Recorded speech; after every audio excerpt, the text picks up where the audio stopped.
In the quiet hours of St. Mary's Hospital, where the soft beeps of monitors blended with the distant hum of life continuing outside, a young nurse named Emily Harper moved through her night shift with the steady rhythm she'd learned over her first few years on the ward. Emily was 28, with warm hazel eyes and a ponytail that always seemed to hold just a few strands escaping, like they had a mind of their own. She wore light blue scrubs that had seen countless gentle touches, and around her neck hung a simple silver stethoscope that had once belonged to her grandmother, a small-town doctor from the Midwest. Emily believed in small kindnesses, the kind that don't make headlines but stay with people long after the moment passes. The patient in room 412 was different from most. His name was Thomas Whitaker, Tom to those who'd known him before the accident. At 42, he had built a successful construction company from the ground up, the kind that turned empty fields into neighborhoods where families raised children and grew old together. People called him a millionaire, though Tom never much cared for the word. He preferred being known as a man who kept his promises. 3 weeks earlier, a fall from a high beam had left him in a deep coma. The doctors were cautious with their words. Time would tell, they said. His broad shoulders and strong arms, once used to lifting beams and hugging his 2 teenage daughters, now lay still beneath crisp hospital sheets. Small adhesive bandages dotted his chest where monitors and lines had been placed and adjusted. Each evening, when the day staff left and the hospital grew hushed, Emily took over his care. She spoke to him softly, as though he could hear every word. "Good evening, Tom," she'd say, pulling the curtain just enough for privacy. "It's a cool night out there tonight, reminds me of autumn back home, when the leaves would turn gold and my dad would rake them into big piles for us kids to jump in." She bathed him with careful, unhurried movements, warm water, mild soap, a soft cloth. No rush. No judgment. Just the quiet dignity of tending to someone who could not tend to himself.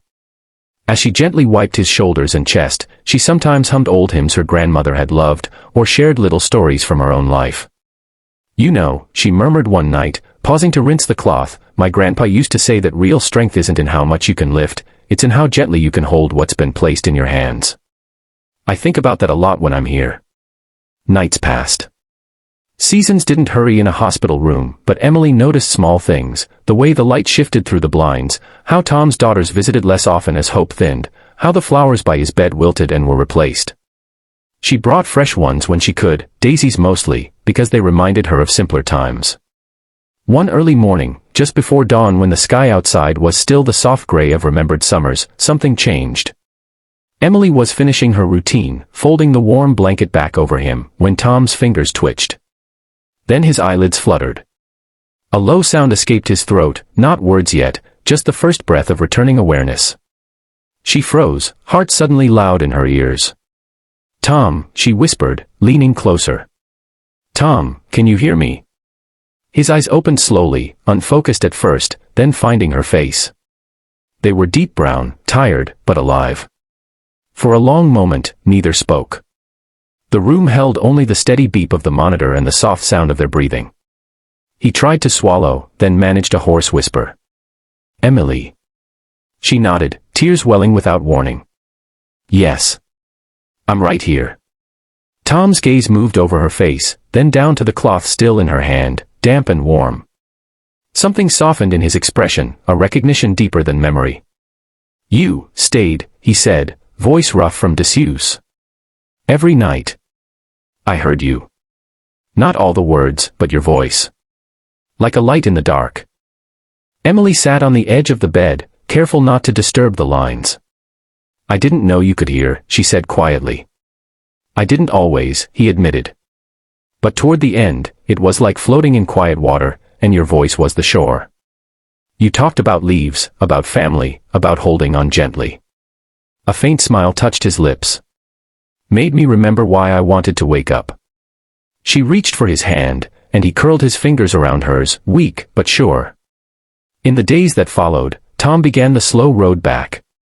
Physical therapy, questions from doctors, tearful reunions with his daughters. But every afternoon, when Emily's shift allowed, she stopped by. Not as his nurse anymore, but as someone who had shared the quiet hours when the world had been only breath and waiting.